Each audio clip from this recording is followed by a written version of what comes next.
Hey guys, what's up? So what I'm going to do here is give you a review on the Zen 2.0 by Venture Electronics. You know, this guy right here. So I think Lee managed to create something really special here. Now, I do have the original Zens, so I'll be able to compare the original Zens with the new 2.0s. So when I first got these, I went ahead and burnt them in. I used an iTunes playlist. I used it for a couple days, different genres of music, just to open these up a little bit more. I wanted to make sure that the treble was aired out and the bass set in. Then I got to actually listening to them. But before I get into that, let's take a look at the physical attributes of the Zen 2.0. So the shell is solid black instead of the smoky see-through, which I don't know, I like them both. I kind of wish that there was a little more see-through into the black, but that's just nitpicking. These badges are super cool. I don't know if you can tell, my lighting's a little off, but these are actually not just silver, they're kind of rose gold, which gives it a nice classy look. The original Zens have a kind of a fixed wire. You can't detach these at all unless you take this apart. These, on the other hand, have a 2-pin connector. So if you want to be fancy down the road and get your own wire, you can do that.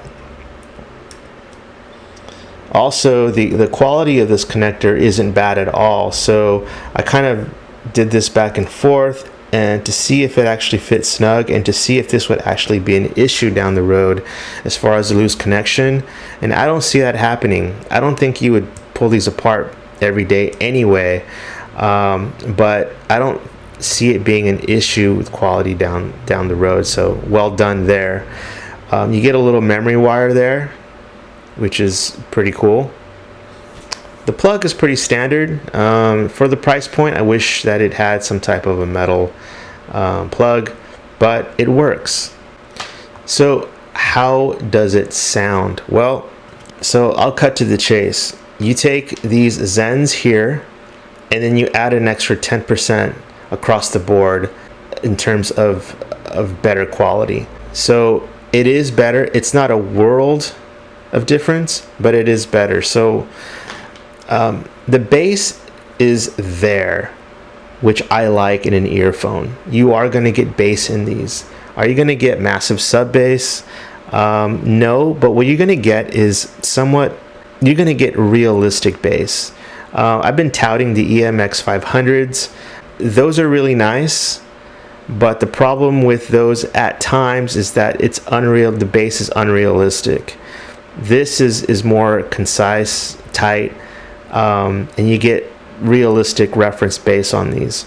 The mids are awesome. Probably the highlight of these. Very good resolution on the mids, and then you get the highs are a little bit higher than I want, but it's not too bad. So all in all, these are pretty damn amazing. Now, you are going to need an amp to push them. I have the Hibby R6, which has a decent amp in it, and it sounds really good. I also have the Sound Blaster Omni. It's a desktop amp, which sounds better on the Omni, but off an iPhone or a phone with a small amp, these are not going to sound very good at all as with these. So they need to be amped. What don't I like about these? Not very much. You know, if you see my videos, I'm somewhat critical on products. I'm just being honest. I would like to hear a little bit more bass in these, but it's plenty of bass. I'm like one of those people that likes to feel and hear the sub, like really low sub. You're not going to get really low sub on this, but you're going to hear plenty of bass, so don't worry on the bass department. The other thing is they are pretty pricey. So for the regular plug, they go for $178, and I think the balance one goes for $198. So they're a bit pricey, but you know what? If you like the look of them, you like the idea that you can change out the cable, and these are very good sounding earbuds, then yeah, I would say this is definitely a buy that I would say go for it. If that's, you know, if all of what I just said checked all the boxes in your head, definitely go for it.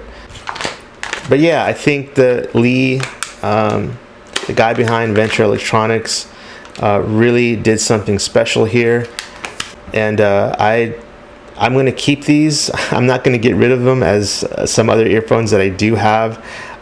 These are actually going to stay in my collection, and that says a lot because I have, you know, between 30 and 40 different ones. I know it's a sickness. You buy one, you get two, and then you buy 10, and it just goes on and on. Anyway, these are definitely pretty good. Not a world of difference between the original Zen and the 2.0, but there is a difference. So if I were to decide between the two and I had to buy a pair of the Zens, definitely go for the 2.0s, just because they are just a tad better. So, all right, guys.